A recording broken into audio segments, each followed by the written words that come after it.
Asid nukleik merupakan satu atau dua polimer yang terdiri daripada monomer nukleotida. Asid nukleik terbentuk daripada beberapa unsur iaitu karbon, hidrogen, oksigen, nitrogen dan fosforus. Setiap nukleotida terbentuk daripada satu kumpulan fosfat, base bernitrogen dan juga gula pentosa, sejenis gula monosakarida dengan 5 karbon.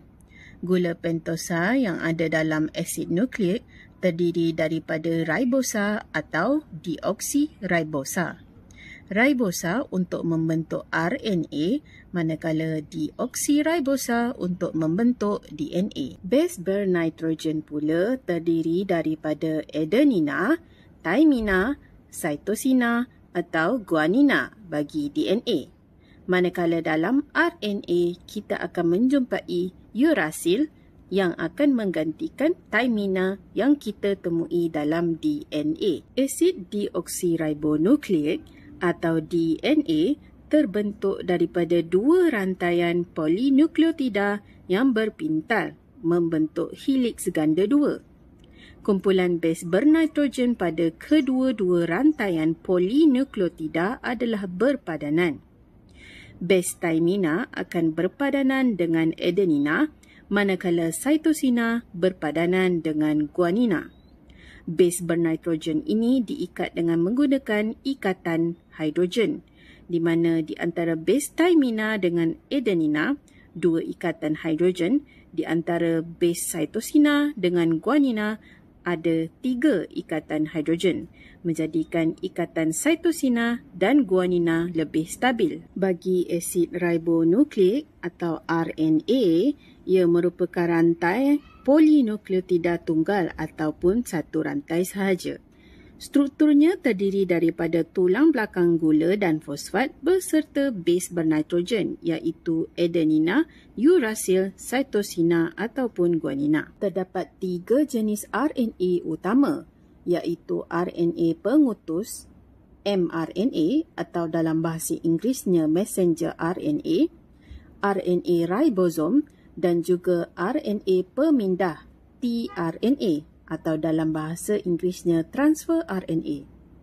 Ketiga-tiga jenis RNA ini terlibat dalam sintesis atau penghasilan protein. Dalam dogma pusat molekular menerangkan bagaimana DNA yang menyimpan maklumat pewarisan ditranskripsikan menjadi mRNA iaitu RNA pengutus, seterusnya ditranslasi atau diterjemahkan menjadi rantai polipeptida yang membentuk protein. Untuk memahami dogma pusat molekular, mari kita kenal apa itu kod genetik. Kod genetik ditulis dalam satu siri urutan base yang menentukan urutan asid amino dalam polipeptida yang dihasilkan untuk membentuk protein. Sebagai contoh, mari kita lihat turutan base dalam mRNA di bawah. Dalam mRNA ini, turutan sebanyak 9 base adalah seperti yang berikut.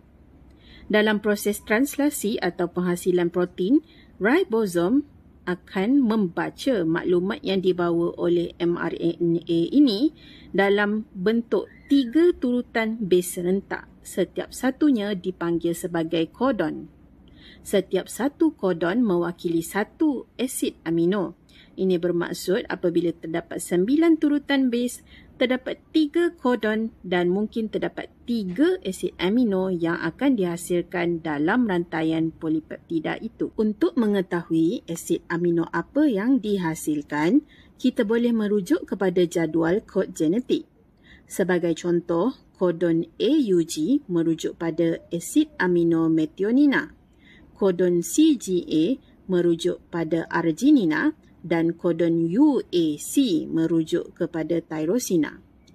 Apabila ribosom siap menjalankan proses translasi, maka rantaian polipeptida yang dihasilkan untuk turutan 9 base ini akan menghasilkan turutan asid amino metionina, arginina dan tyrosina dalam rantaian polipeptida itu. Sekarang masa untuk kuis.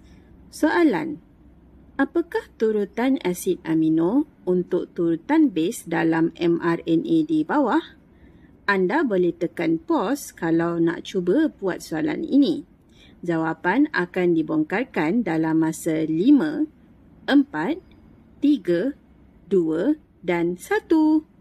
Kalau jawapan anda dimulakan dengan fenilalanin diikuti threonine dan glycine, tahniah, jawapan anda adalah betul.